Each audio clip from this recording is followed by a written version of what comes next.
Tough news for soccer stadium plans in Connecticut. Pulisic to EPL transfer rumors run rampant, and we look at USL2's schedule and format. That and more on Monday's edition of Morning Kickaround.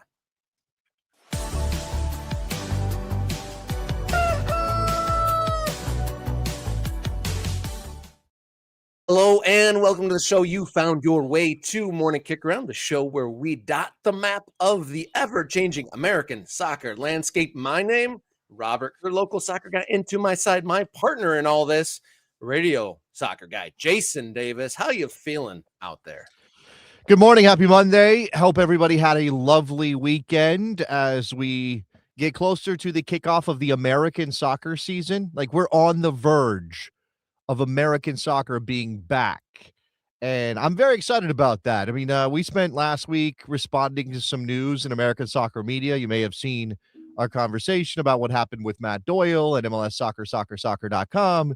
I've had some reaction to that over the weekend from people I know in the business. It's been very fascinating to see that. I've actually just made a goal. I know we don't always do this. We don't always make a big deal about our goals on the live show, Rob. But in the spirit of what's coming on the Kickathon on Wednesday, I thought I'd throw a goal up. If we get to 10 super chats, I'll maybe tell people what happened with the response I got in a members-only stream after the show. A brief one.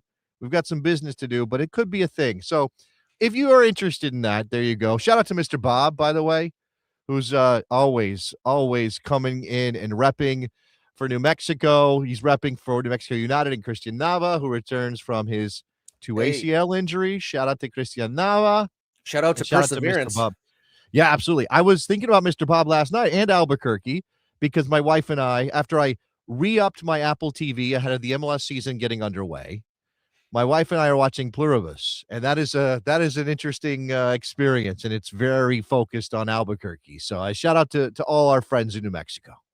Yeah, the creator of that show definitely is Albuquerque centered. I mean, Breaking Bad and then now Pluribus. I was able to see the free first episode of that, and that almost seemed like a high production value version of like the Outer Limits or the Twilight Zone or something. Yeah, it's got that vibe. It's interesting. If you haven't watched it, watch it. It's obviously a little bit of a love letter to Albuquerque because Vince Gilligan loves himself some Albuquerque. Yes, Rob. That's my business for this morning. Our business, like you said, we have a Kickathon on Wednesday, and so we're going to be building up to that, but it'd be great to, get those super chats in today and kind of set the scene for donations going into this big week ahead of us. Let's give some shout outs to some MK Ultras already in the chat saying good morning this morning. You already hit on Mr. Bob, and then we got Jen. I play French horn saying good morning to you. Sorry, Kate, not Jen. My apologies. We got Jeff. And then we got a few others. Matt giving a shout out. He says he's not an Ultra yet, but he is going to when he is able to. So yeah, definitely do that. I know he wants to be. I appreciate that. He's always in here saying, I will get there. And we appreciate you for that. And he's very supportive. We've definitely linked over on LinkedIn as well, but Matt working hard to become an MK Ultra. And then we have Mr. CDG Objects, not Mr. Gobjects. That's Mr. Gobjects. What are you talking about? That's Mr. Gobjects. I love that. Yeah.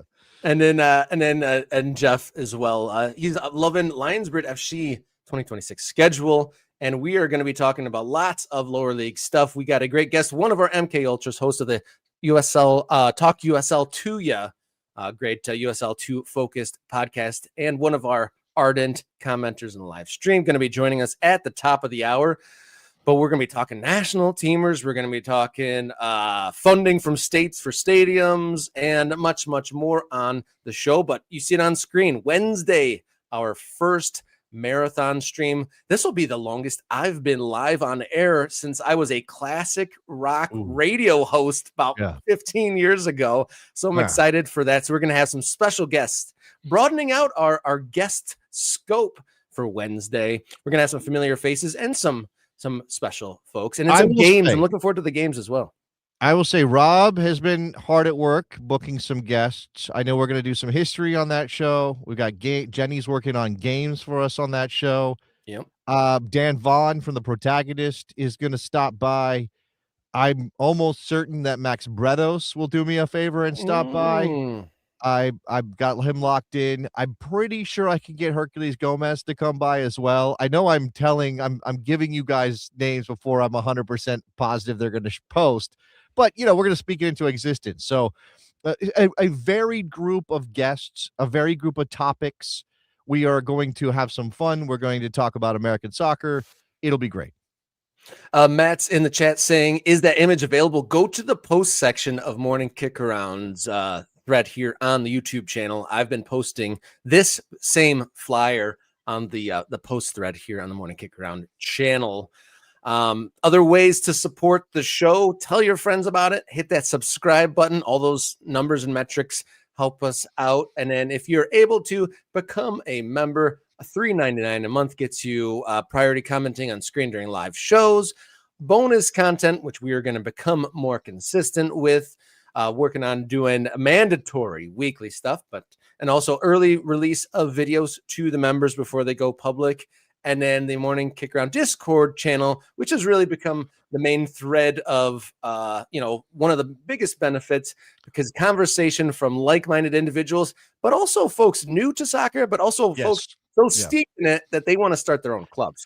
Yeah, look, I know that's a thing that regularly happens in American soccer that I forget to appreciate, that there are still people becoming soccer fans for the first time in the year of our Lord 2026, Rob. That's still I'm like, oh, I've been a soccer fan for so long. I've been covering this game so long. We've seen this growth. And you're like trying to treat the audience like everybody knows everything we're talking about. And while I know there's a lot of very astute and experienced soccer fans, especially among our ultras, I also know there are people that are like, I don't really understand the structures of American soccer. Can you explain those to me, please? And that might require us to prepare a little something. So I want to get there too, right? I want to make this something that is accessible to everybody, regardless of where you come from and what your entry point is. And I'll just say we usually highlight comments at the end of the show, but over the weekend in that Matt Doyle related video that we posted, we got a comment saying, I don't care what you guys have done in the past, but this show, Morning Kickaround, is the one that has pulled me into the sport and helped me realize what this sport could be in the United States. That's what I love to hear. That's what I love to hear, Rob.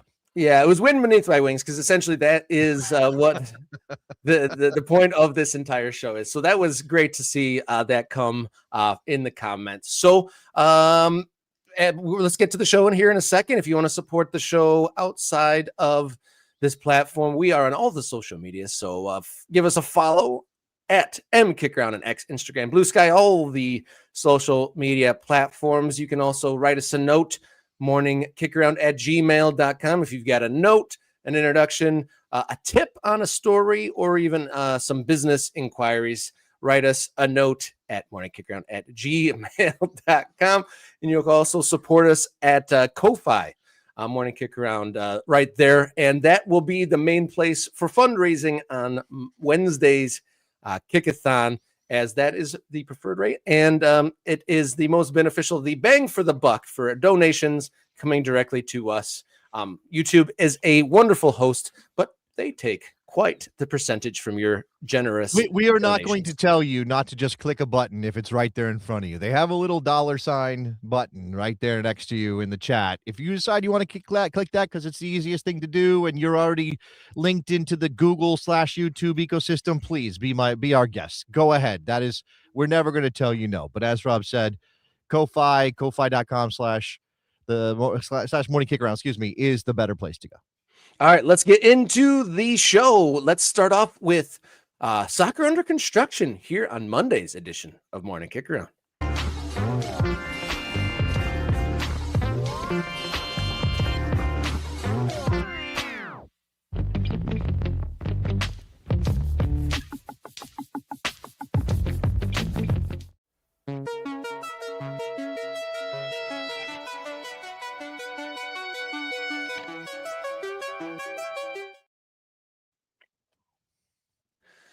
Tough news for funding the stadium project in Bridgeport, Connecticut. It seems that state officials are a little bit snake bitten by the tumultuous state of sports in the state. Rob Blanchard, spokesman for Governor Ned Lamont, said the Economic Development Commissioner confirmed that no state funding will be going to the Bridgeport Stadium site.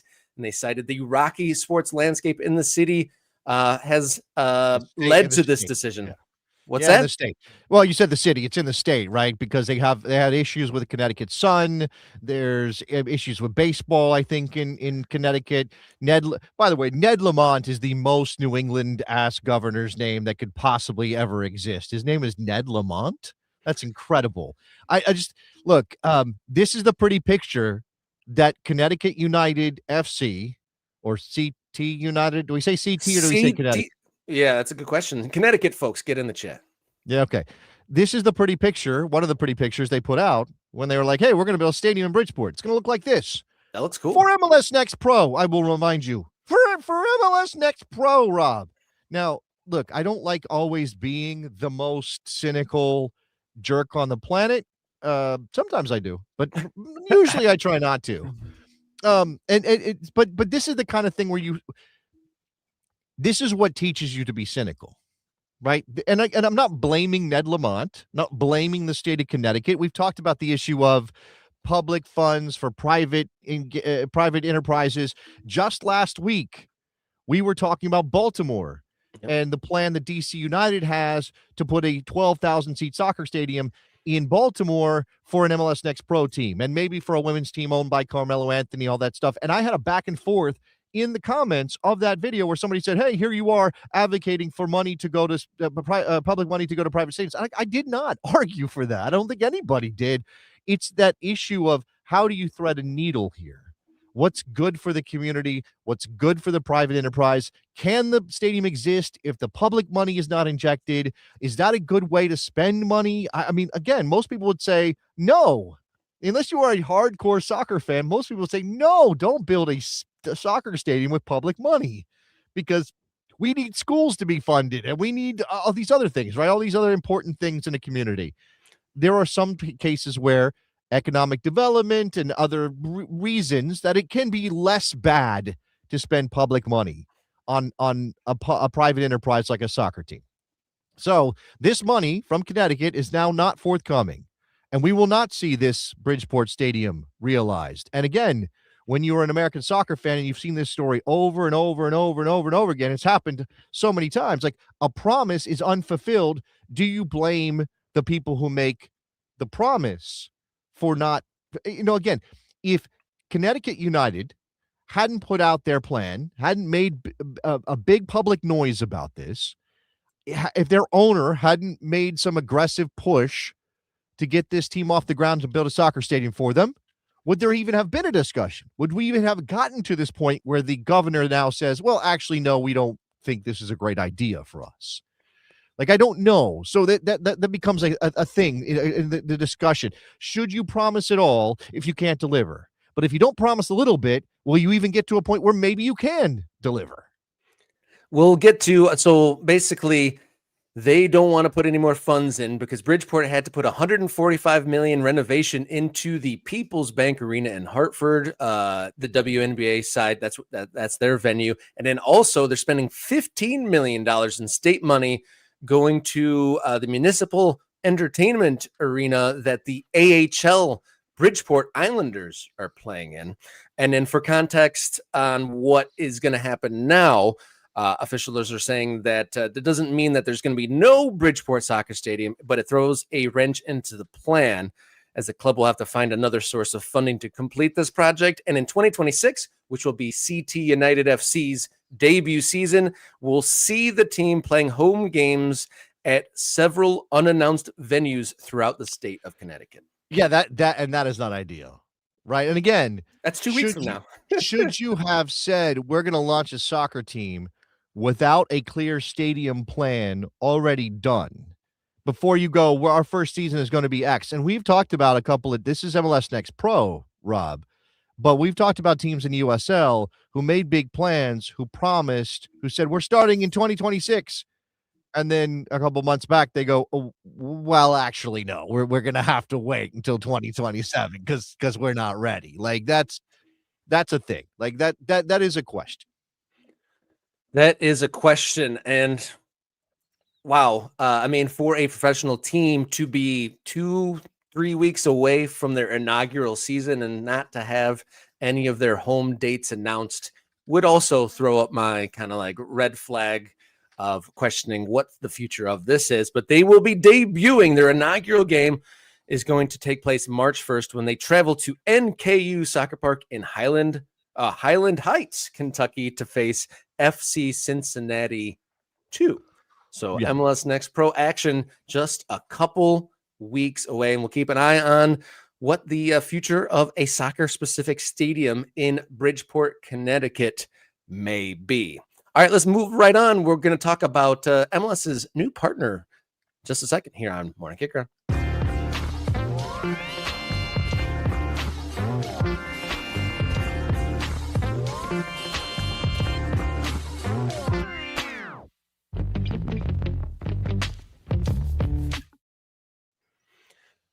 Just last week, Major League Soccer made an announcement that their commercial arm, SUM Soccer United Marketing, has struck up a multi-year deal with Polymarket. So that leads us to the question, what is a Polymarket and what does that mean to MLS fans? Oh, what a world we live in, Rob, where we have to learn what a Polymarket is. Now, That's I'm not like the on upside down pineapple thing, is it? what is the upside down pineapple thing? I don't understand Oh, that. What? polyamorous things. Oh, that's right. That's a symbol. You know more about that. Wow, Rob. I didn't know you were versed. Okay. All right. Well, Anyway, it's pretty general. I mean, the internet exists. I mean, it's general knowledge. You don't have to well, be into that's these true. niches to learn about them. That's true. That's what I was going to say about Polymarket and about is it Kalshi? How do you say that one? Do you know that one? I don't know that one. I like Okay. your attempt at unknown pronunciations. I Well, appreciate that. that's another that's a Polymarket competitor, is my understanding. If I'm wrong about that, I'm sure somebody in the chat. Okay, Jenny's giving me a nod, and I trust Jenny. So Polymarket and Kalshi are effectively the same idea. Now, what is this idea? What is a Polymarket, Rob? Okay, what would you know about a Polymarket before we go into what it actually is on their website and is explained by Polymarket? It sounds like some sort of a stock trading thing, but with a new techie spin on the marketing. That's what I Okay. would think at face value. Here's what they say on their website. And we're cynical, we're jaded, we're skeptical. So remember that this is our viewpoint here. Polymarket is the world's largest prediction market, allowing you to stay informed and profit from your knowledge by betting on future events across various topics. Studies show prediction markets are often more accurate than pundits because they combine news, polls, and expert opinions into a single value that represents the market's view of events' odds. Our markets reflect accurate, unbiased, and real-time probabilities for the events that matter most to you. Markets seek truth. Okay, again, that's very positively spun by Polymarket's website, as you would imagine. I mean, the bottom line is this: you can bet. Okay, it's not how they describe it, right? That's not the framing is not betting, but essentially you can bet on real world events. So you may have seen, if you are very online, that people were making money on things like the invasion of Venezuela and the capture of Maduro by the Trump administration. You might even have caught the story that somebody made a ton of money by investing in that prediction just before it happened, somehow understanding that this was going to go down. Right? This seems rife for insider stuff in a lot of cases.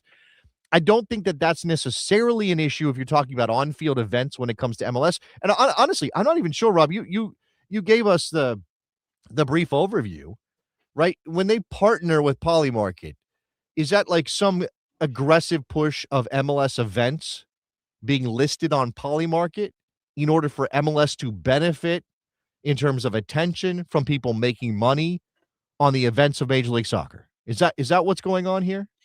Yeah, per the news release on Major League Soccer or MLSsoccer.com, it is a Polymarket and MLS plan to work together to develop new fan experiences across MLS digital platforms with a focus on enhancing the live match experience and second screen engagement for fans. So I think it's to get Major League Soccer on more in the hands and in the faces of more people paying attention to sports, or that might be engaging in wagering, while also feeding the second screen need. Yeah. Whereas just my 2 cents is I would wish that Major League Soccer would be trying to get the product to the level where it would require only a single screen. That might be an old man take, but I would be trying to drive the focus on the actual product itself rather than diversion.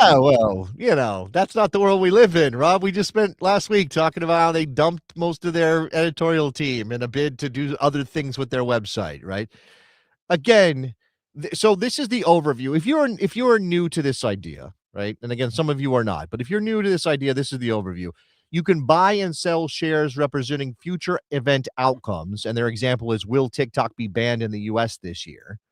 Shares and event outcomes are always priced between 0 and 1, I guess that's US dollar, and every pair of outcomes is yes or no.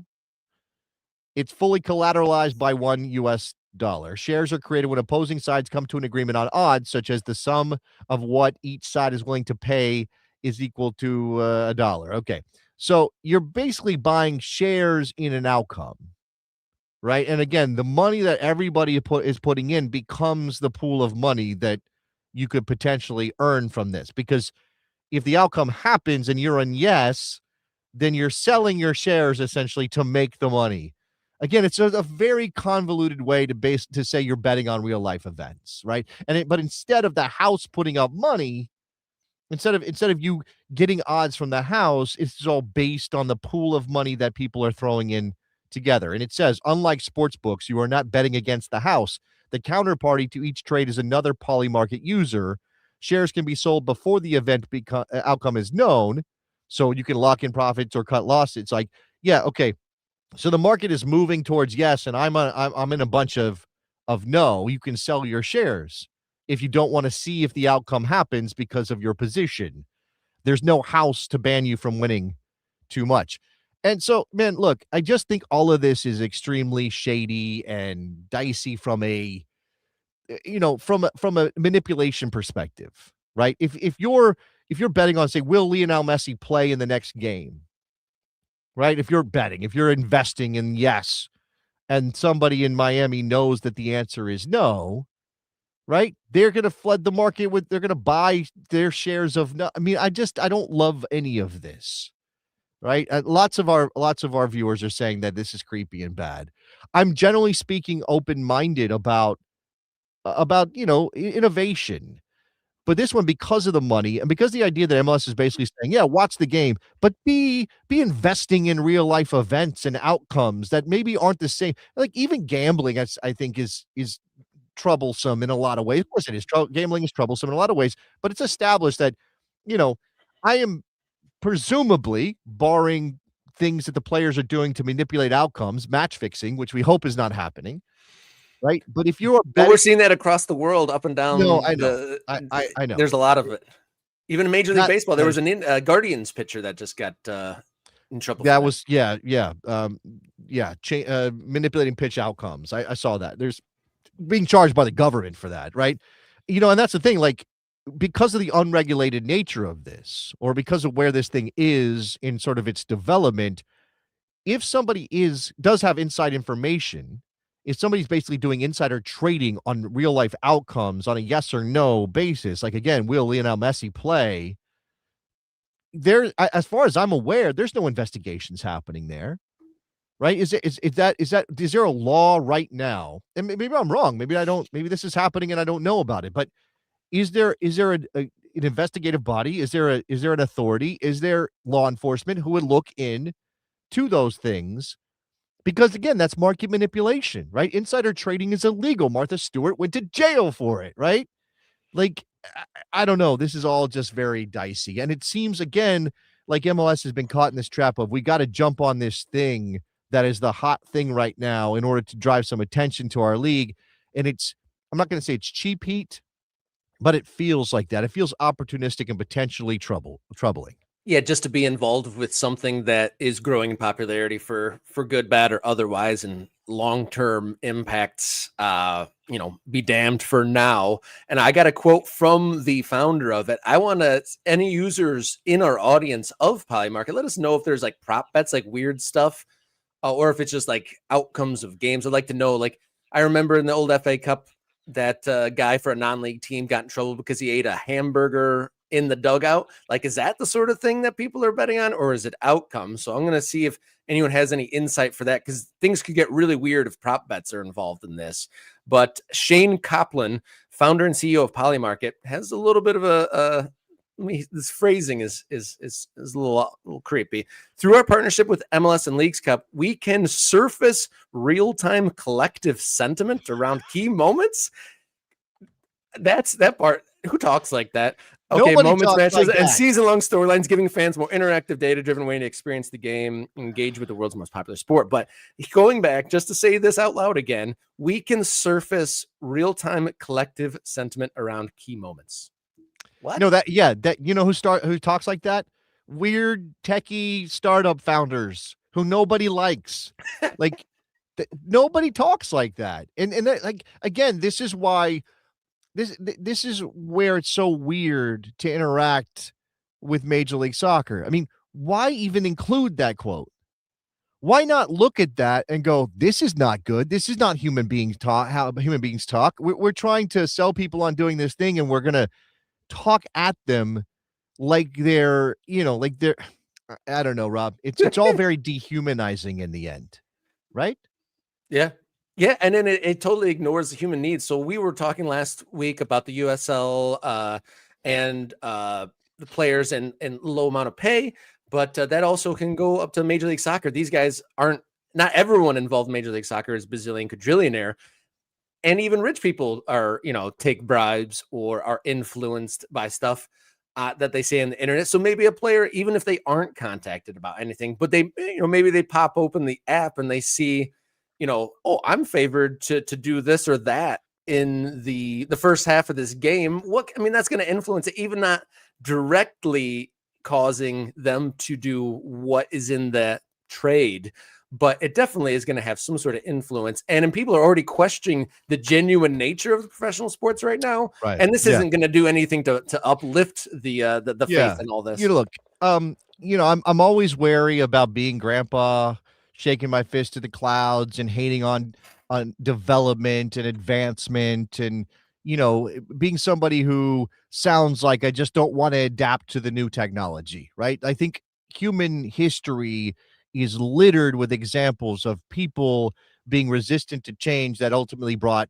good things to the world. Yeah. But this one is really hard. And then again, what you're talking about, Rob, is this general sense that instead of sports, right? I'm a fan. I love my team. I'm passionate about their success. I'm with them, in body and mind and soul and heart and all these things.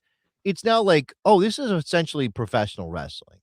Yeah. Right? They're just doing feats of athleticism, and I'm engaging with it in ways that aren't about the traditional ways we think about sports, and particularly soccer in our sport, right? And again, I don't know, this is happening at the same time in parallel that we're celebrating things like what's happening in Chattanooga or Detroit or Portland, Maine, or any of these places where what you see is a community fully engaged with the team on the field because it represents who they are, and that feels like a wholesome, organic way to build the sport in America. Doesn't mean everybody involved is wholesome, but there's a sense that the people in Portland are attaching themselves to Portland Heart to Pine because it makes them feel good about the community and it gives them an outlet and all these things.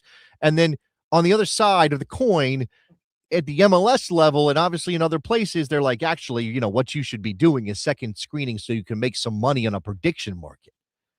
Like those things do not connect for me. Like that is such a weird juxtaposition that we're living right now.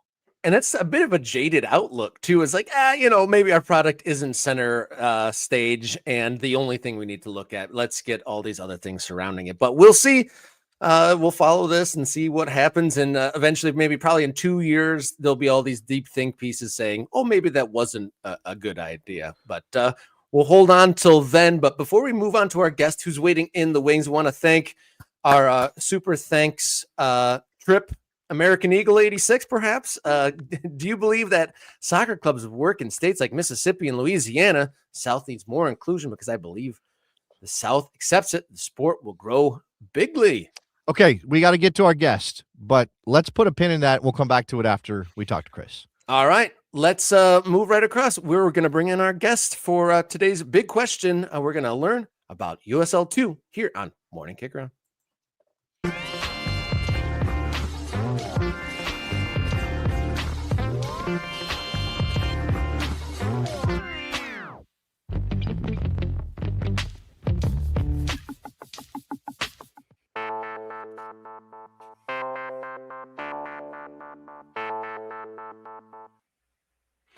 Welcome back in Morning Kickaround. Big question. We are inviting an USL2 expert, Chris Wilson, onto the show. He hosts Talk USL2 Ya, and the 2026 schedule and format came out for the USL2, the Elite Amateur Summer League. This year, it will feature 144 teams, 20 divisions, and over 1,000 regular season games. So big question, what should we be looking out for, Chris?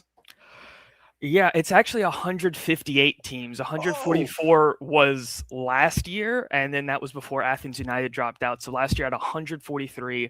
This year has 158, a truly ridiculous amount of teams. It is now the largest summer amateur soccer league. Before that was WPSL, but USL2 has now jumped it. And yeah, 1,005 games in the regular season, 34 games for playoffs, and yeah, 20 divisions. There's so many things to pick and choose from. Yeah, okay, so it's a big league. Let's get back. We were talking about this, people's entry point into soccer and maybe not understanding all the structures and everything that we have going on in America. So if somebody says to you, Chris, what is USL2? What the heck is that? What is USL League 2? Explain it to me. How would you do that? The first thing I would ask them is, are you familiar with collegiate summer baseball? And as somebody from Baton Rouge, somebody from the South, somebody that's in football first, baseball second, nobody cares about any other sport third, most people say yes. And I just kind of say it's that, but for soccer. And most of the time they get it. Then maybe you get into the weeds a bit and say, yes, there are some overage players, just kind of how soccer is. It's a little bit weird. But yeah, it is primarily just collegiate summer soccer. Yeah, so that's a good way to introduce people to it. And if they're not familiar with it, I kind of say it's the all-star league that all the college players come to when they're not at their colleges. So we talked about the number of teams and just the huge girth of the schedule for 2026, and you're based in Louisiana, and then there's 20 divisions across the country, and they've done what they can to kind of group all of these divisions together. But there is a new one. How about we start with the new division that they've added this year? The new division is the Ranger Division in North and West Texas. It has 3 teams in the DFW Metroplex, as well as Texoma FC down from USL1, and then 2 teams in the West Texas Derby, the El Dustico, which is West Texas FC, and Lubbock Matadors. Okay. That's great. That's great. I love that. Okay, so we're talking about a lot of teams, and it's all under one umbrella, but they're not obviously all playing each other. And you talked about these different regions, and people might ask, what is the structure here? How many make the playoffs is a good question from PSU to DCU. What does that look like to crowning a USL2 champion? So each season, due to the different number of teams and divisions, it is a little bit different. But for this year, it looks like they are keeping the format relatively the same from last year, which means that 35 teams make the playoffs, which is a weird number for sure. So the way that it works is out west, there's 4 divisions. Each division winner and runner-up make playoffs. In the central, there's 5 divisions. Each division winner and 3 seemingly pre-selected divisions. We'll see what happens. 3 runners-up make playoffs. In the South, there's 6 divisions, which means that only 2 wild cards are getting in. The 6 division winners and only 2 wild cards, which is ruthless to say the least. And then up in the East, there is 11 teams that make playoffs to kind of put it to that 35 teams. The 5 division winners in the East get a bye to the round of 32, and then the 5 runners up and 1 extra wild card play an extra preliminary qualifying round to get it down to 32 teams. That's a lot of teams, and it seems like, I guess, the logical way to narrow down such a huge field that are in regional divisions and narrowing that down to the national stage and eventually crown a winner, which last year was Vermont Green, correct? Which famously had those huge crowds out there. But that's one of the aspects that's interesting, at least to me, of USL2, is with so many teams, there are teams that have been around for a generation, and there's teams that are just popping up, the last few summers. But there's also teams that get like maybe 10 people in the stands, and then other clubs that get 10,000 in the stands. Yeah. Yes, that's something that's very kind of weird with this league, is that you have, as you mentioned, Vermont Green, where there are people in the stands of an adjacent stadium all the way at the top to peer over it. You have stuff like Des Moines Menace, Little Rock, Dothan, Asheville, Hickory's a new team. All of these teams that are averaging 4, 5, 6,000. Most teams in the new Ranger division are averaging minimum 2,000 a game. I think last year Texoma actually had the least average attendance in that new division. And then you have teams, you have those teams that are only averaging 10, 12, 20 a game. And those are those kind of U23 extensions of youth teams. You'll see a lot in this league. There's these Rushes, there's City SC out of San Diego. Not saying that City SC is one of those teams. I don't know enough about them. And they're really just local academies that added a USL2 team to try to attract more people as kind of a selling point to their academy and say, hey, we have this USL2.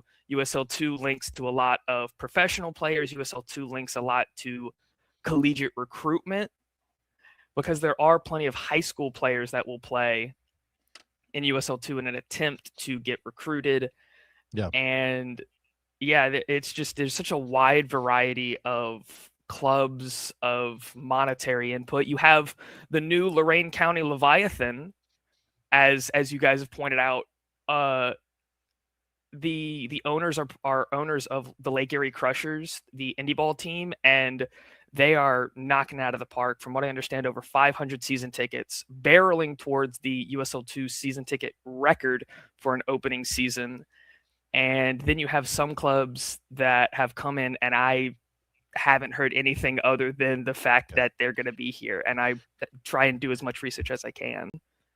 Yeah, this is so interesting. This variation of approach and investment and ambition. I mean, that's really what it comes down to. And when I say that, what I mean by ambition, I mean off the field. I mean in the stands. I mean commercially, right? Because you'll see a lot of clubs that are really, like, as you said, an extension of a youth academy or a youth club, and they just have a U23 team they put in this league. You'll also see guys who really are just interested in having a team and developing players that own, that they're the owner and the coach and all that stuff. They wear all those hats, and they don't have time or interest really in selling the club or making a badge that's going to get a gear out there or whatever it might be. But then you do have a lot of clubs that seem to be in that mode. And, you mentioned McKinney, Annapolis, these places, right? The Hitch Group, and then obviously some other clubs are in that Vermont Green and those kind of things. So, that part of it, Chris, like the idea, and I think that if you are not somebody who is just in love with the league and in love with this level of the game, you might think, oh, these are pro teams in the making, right? This is an incubator for pro teams. So how much of that is true? Yeah, USL HQ, since rebranding USL PDL as USL2 in or rather for the 2019 season, has really pushed that pre-professional moniker, where it is a staging ground and incubator for professionalism in every aspect of every team, from the players to the coaches to the support staff to the front office to the owners to the fans to the refs. And for the first chunk of time, you didn't really see that at all. The only kind of story of that was one Knoxville, who came in as pro soccer Knoxville with that plan. But then this year you have, of the 11 retractions, 4 of them are leaving for USL1: Corpus Christi, Fort Wayne, Lane, Sporting Cascades, and Sarasota Paradise. And none of them really came in with that goal explicitly of turning professional. And I think that really shows that the league is trying to get more of that. But also with 158 teams, the huge variation, there's going to be plenty of teams that just want to stay here, want to vibe out in this area and this level. And I think it's on a team by team basis on how much they want to really put forward and elevate themselves. From well, not to push back too hard, but from what I understand, Fort Wayne did always have the intention of going pro. They did go through some ownership changes and some rearrangements in order to get to this point. They're building a stadium and going to be kicking off in USL League One this summer, which is a heck of an achievement. But it definitely seems like that whole pre-professional thing is actually starting to take shape now for the first time. Would you agree? Yes, for sure, for sure. I think part of it was the stability of the league didn't allow a lot of those clubs that maybe had that ambition to stick around and form that fandom that they needed to then sell to a investor. And I always call it the see, I went to say it, now it's gone. Mythical critical mass. That's what I like to point at. At this mythical critical mass as at a point where most of these teams that do want to stay at this level can stay at this level pretty consistently, to where we're not having 10 teams join but 11 teams leave. We're having 12 teams join but 10 teams leave. This year we had, oh man, what was it? It was 26, 25 teams, I want to say, join, and only 11 leave. And we've seen that for the past 3 or 4 seasons now, where the league has just absolutely ballooned to this point where now you don't have very many divisions where you're traveling 2 hours to your nearest opponent. There are some divisions where you're traveling 2 hours to your farthest opponent. And I think that allows the stability, which allows the growth, which allows teams to then look forward to professionalizing, because they don't have to see whether or not they're going to survive till the next year. Yeah, that's obviously massive. And look, I mean, we didn't bring Chris on to talk about the soccer wars, particularly at this level of the game in America. But we've noted that teams have left NPSL to join USL2, and that seems to be the way the movement is in that direction, Chris. And I know NPSL has taken some steps to maybe diversify their offerings, if you want to phrase it up that way. And I hope that we get a chance to really dive into what NPSL is trying to do. But when people say, okay, so you've explained USL2 as sort of like summer league baseball for college players, the NPSL is also trying to do this. UPSL has their own unique approach, semi-pro, different season schedule, that kind of thing. So do you have to explain the alphabet soup of high-level amateur men's soccer in America every single time? Yeah, it is really confusing, and it gets even more confusing whenever you get in the nitty-gritty, because NPSL has conferences that go into regions. USL2 has divisions that go into conferences. WPSL has conferences that goes into regions, but then some of them also have divisions within their conferences. Same for UPSL. It is an alphabet soup, and I try to explain it the best I can. Each league has their own niche. Each league has their own place. WPSL is that place where, if you and 15 other of your friends have $200 each burning a hole in your pocket, you can start a team and join the league. In PSL, it's far more locally focused. The conferences kind of come up with their own schedules. They used to be able to come up with their own playoff formatting. That's why each division or each conference over in NPSL would have a different season length and playoff format. And then USL2, it's very top down. USL2 says, hey, here's how many games y'all are playing. You guys can kind of figure out the schedule, but here's the amount of games y'all are playing. Here's when the playoffs are. We're hosting them in pods, not top seeds and all this stuff. And it is each league has their own niche, and trying to explain it to somebody that really doesn't understand or really doesn't care is a bit moot at certain points. So let me ask you then, do you, and I, look, whatever, your biases are kind of on display. You're sitting in front of a whole scarf wall full of USL2 teams. Is there a way to kind of say, well, this league is better, or is it just depending on the club? The NPSL for a long time, the reason why NPSL continued to grow and at times grew faster than USL2, previously PDL, was because it was so club focused. It was so focused on the individual club. It gave them that freedom. It allowed them to explore it. It allowed the individual conferences to come up with what was best for them. And like I said, for a long time, that was the case. And that's why NPSL continued to stay as big, if not bigger, than USL2. But recently, that's kind of somewhat fallen apart. And so a lot of those teams have made the switch, but that doesn't mean that NPSL isn't necessary. I personally believe a league like NPSL, TLFC, even UPSL has its place against USL2 because it continues to push USL2 forward. It continues to force USL2 to improve as a league, as an entity, as a body. It continues to force it to improve and just get better overall.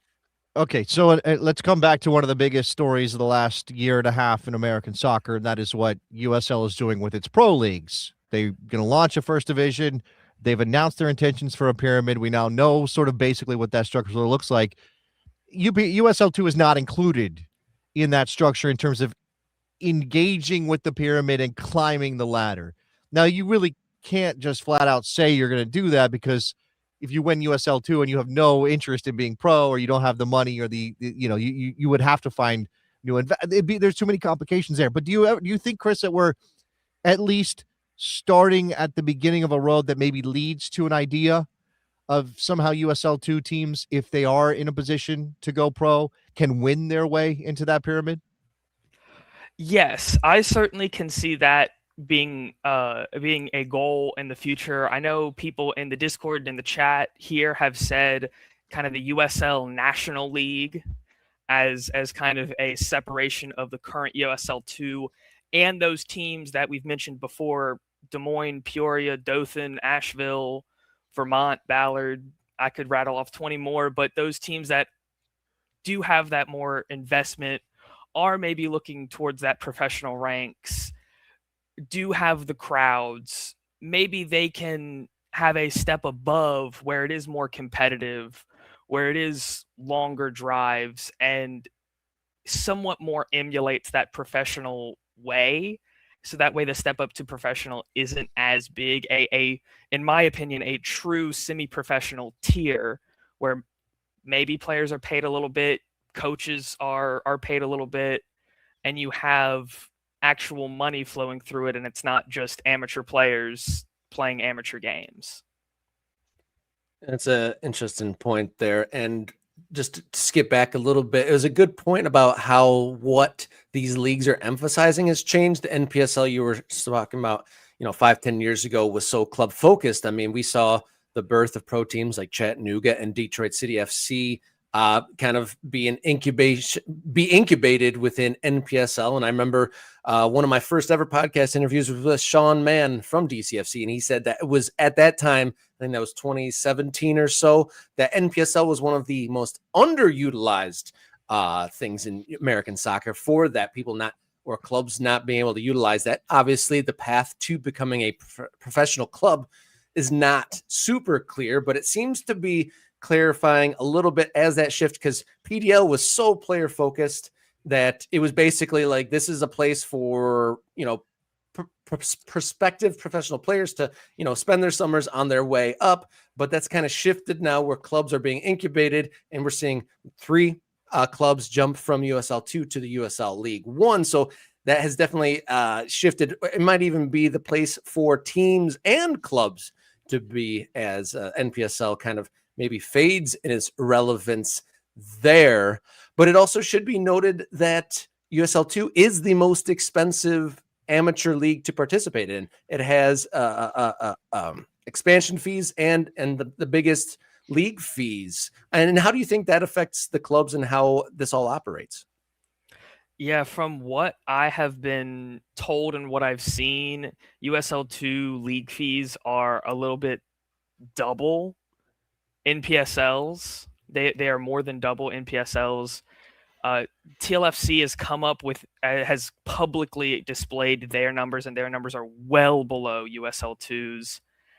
And yeah, you said there's expansion fees on top of all of that, and yet clubs continue to say USL2 over those other ones. And I think at a certain point, USL does need to look at a split in some manner, because some of these divisions, some of these regions, some of these areas of the country are just getting so chocked full of clubs that you really can't fit anymore in. The Eastern Conference, no teams folded this offseason. Not one. There was 40 of them last year. There's 51. They had 10 expansions, and Asheville City came over. And at what point do you say that there's no more room? And I know that we say like, oh, put them all on the same one, but there's also a limited amount of collegiate players that would want to play. Yeah, no. I'm listening, Chris. I'm actually looking at the chat because there's some really good questions there, and maybe this one is worth putting up here. What is ownership doing with revenue if they have crowds in the thousands but don't pay players or staff? It costs a lot of money to drive places. I think the Sporting Cascades people talked about it, where some shoestring budgets were in the hundreds of thousands of dollars. And, because you need to pay for hotels, there's per diem, you need to pay for all of their, jerseys and whatnot. You need to pay for stadium rentals. You need to pay for there's so many things that get added up that you need to pay for the expansion fees and the franchise fees. And there's just so many things that kind of add up that it can very easily be that some of these teams that are averaging thousands of players still might be either losing money or breaking even. Mm-hmm. But that doesn't necessarily mean that they're not stable, because stability and profit are two different. Sure. Things. Yeah. Let just not assume just because you're getting, you have a 12,000 number in one game and maybe you're averaging 4 or 5 or 6, that just because you have those numbers means you're rolling in cash necessarily. I mean, there are lots of line items on a budget, but again, I don't think people like Michael Hitchcock would be investing in this level of soccer if there wasn't some financial benefit to the people that put money into the pot, right? And you need business in order to generate opportunity. Like some of these clubs don't exist if somebody doesn't see a potential to take money out of that eventually. It's just a line of, what is our appetite for people who are investing in soccer with the clear goal of making money to the detriment of the game, and who is sort of doing both things, servicing the game, giving a community a club they can rally around, and maybe trying to make some money. Yeah, you mentioned Hitch, and I've got 2 of his right here, and he has found that formula to get fans excited, to get people to the game. And most of his clubs that I can tell, I haven't dug too deep, most of his clubs really only operate in USL2 or NPSL, and they're getting thousands in the stands, every single one of them. They're all making money, and I really don't think anybody in their right mind, no matter how much money they have, would have 10, 15 clubs at this level if they weren't getting something out of it. They weren't getting some monetary gain. It might also be a long-term play to go pro, to find new investors to help push you to that next level. You set the foundation with Annapolis or McKinney or Lubbock or whoever, and then or Hill City now, and then somebody, I want to be the local professional club owner and all of that. Anyway, that's maybe a bigger discussion than just what Chris is bringing to the table today. Yeah, I saw also in the chat there with so many teams where you said 158, maybe there's a need for a USL3, which would be a funny, if they were following the the English naming, wouldn't that make that the National League maybe? What do we need more? We need more leagues. We just need more leagues on top of more leagues and more leagues, Chris. I have thought about that, the splitting of the league, and currently I think it's a bit too much because 158, you split kind of 158 in half and you get 79. Well, 79 was kind of the maximum that USL2 was really ever able to get before COVID. And that was back whenever 12 teams would join, 11 teams would fold, 10 teams would join, 12 teams would fold. And so right now, like I said before, that kind of place to where teams are able to be stable, it's finally been reached. But also, look at the Eastern Conference. Go back, take another look at the Eastern Conference. Look at it on a map. These are teams that are right on top of each other, almost all of them. Every division in the Eastern Conference has 9 teams minimum. And so they're not playing a proper double round robin.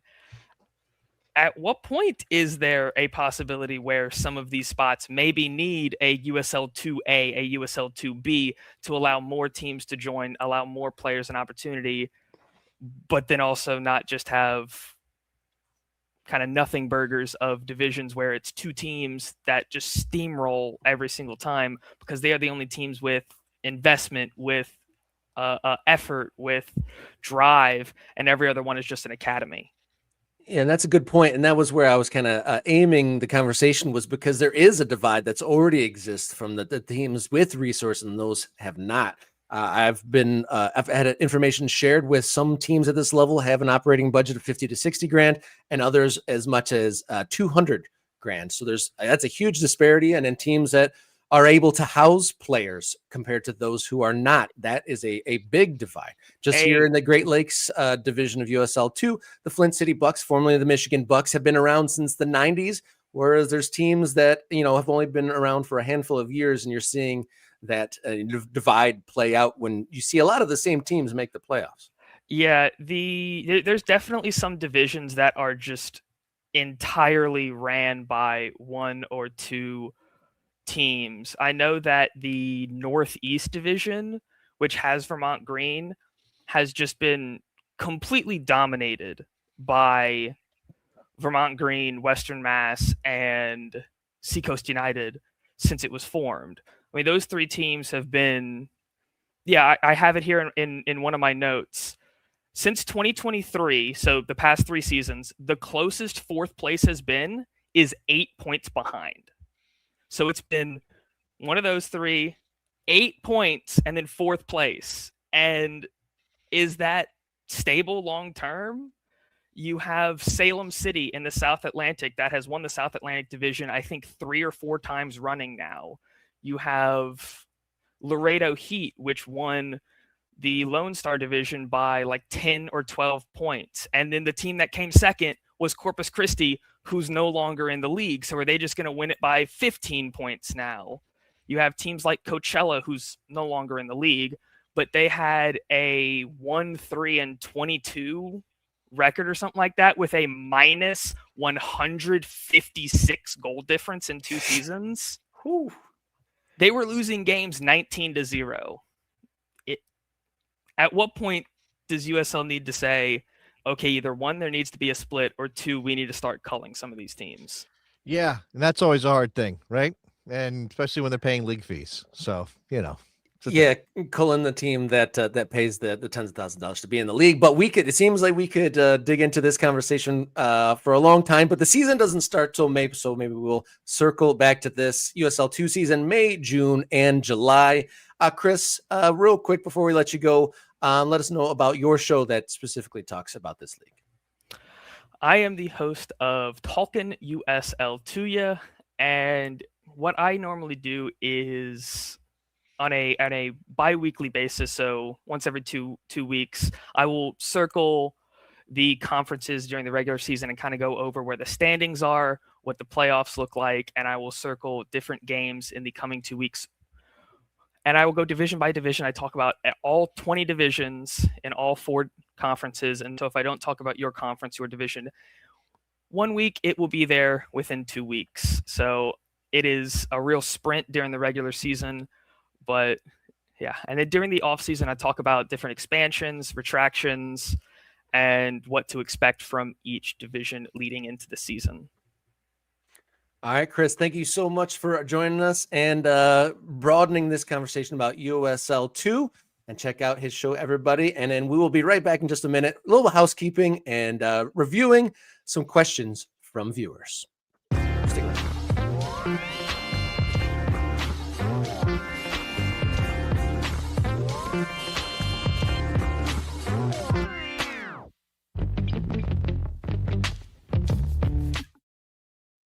Welcome back in, rounding out Monday's edition of Morning Kickaround. Great interview with Chris. Thank you to him for joining us, for spending so much time talking about the USL2 and the season ahead, 158 teams. That's crazy work, but I do want to come back and let you guys know that Wednesday is the Morning Kickaround Kickathon 2026, our first marathon stream, the longest live stream for this show. We're going to have some very special guests, some fun games, some fundraising, and some surprises. We got some tricks up our sleeve for Wednesday, so be on the lookout for that on Wednesday. Very excited to do that. Yeah, it should be good. I mean, I think we'll do some Q&As, have some open discussion about things people care about. Obviously, again, there's a plan for some games and some learning about history and some highlighting of some of the ultras as well. Rob, who knows what could happen over the course of 3 hours? Who knows? Who knows? Who knows indeed. But I think we would be remiss if we didn't go back to one of our super chats who asked us a question. Do you believe, this was Trip AE86, do you believe that soccer clubs would work in states like Mississippi and Louisiana? Yeah, I mean, first of all, there are soccer clubs in Mississippi and Louisiana. We just talked about USL2. I know there's some clubs certainly in Louisiana. I mean, Chris is in Louisiana, right? There's your outlet for information about that in terms of USL2. Now, look, are there any pro soccer teams in either of those states? No, but I do think that the way soccer is moving, and I'll say USL because they're the ones being aggressive with this, the way that the USL is moving, it's certainly possible that those 2 states could have a truly professional soccer enterprise within the next couple of years. Like that's not impossible. I mean, we've talked about New Orleans. Why isn't New Orleans a place for a soccer team right now? Baton Rouge is just up the road.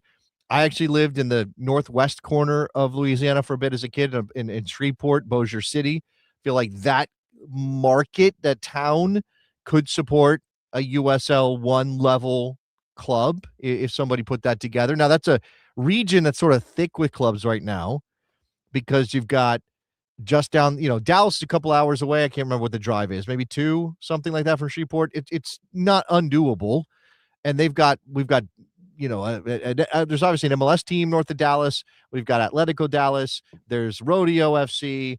Texoma is doing whatever Texoma is doing. I think there's Texarkana as well, which would be north of. So anyway, there are places around these states that have some teams. We actually have an ultra who lives in northern Mississippi, which is just over the line from, I think, Memphis, right, Rob? Is that the geography of the region?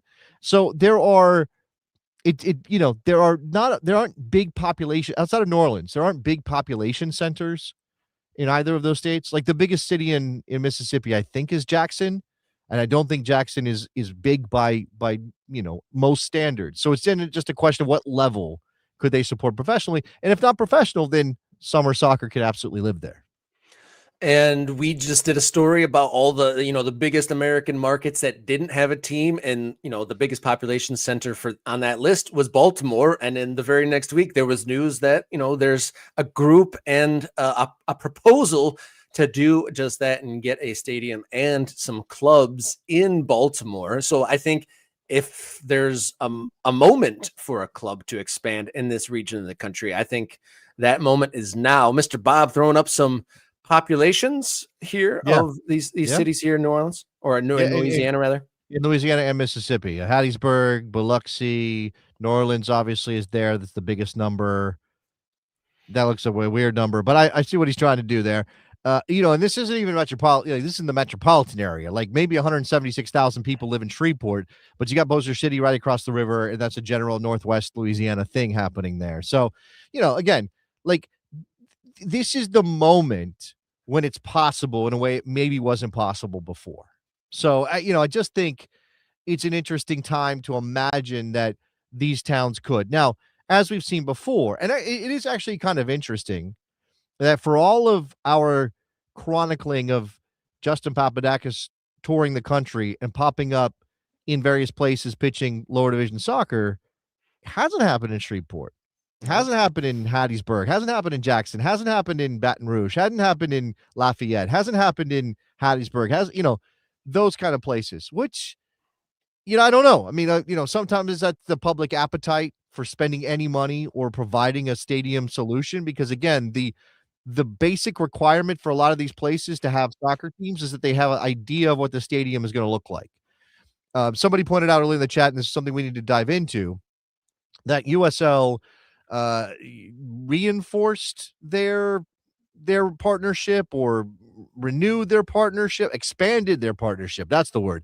They expanded their partnership with In Production. That's all one word, IN Production, which is a company that does modular stadium solutions, right? And that is the thing. Like the idea is we need to bring down the entry-level requirement to launch a soccer club. Because if the bar is too high, if the money's too big, it just doesn't happen. So how can we use innovative and new approaches and technological approaches to figuring out the problem of how to prop up a soccer team in a town and give them a proper place to play?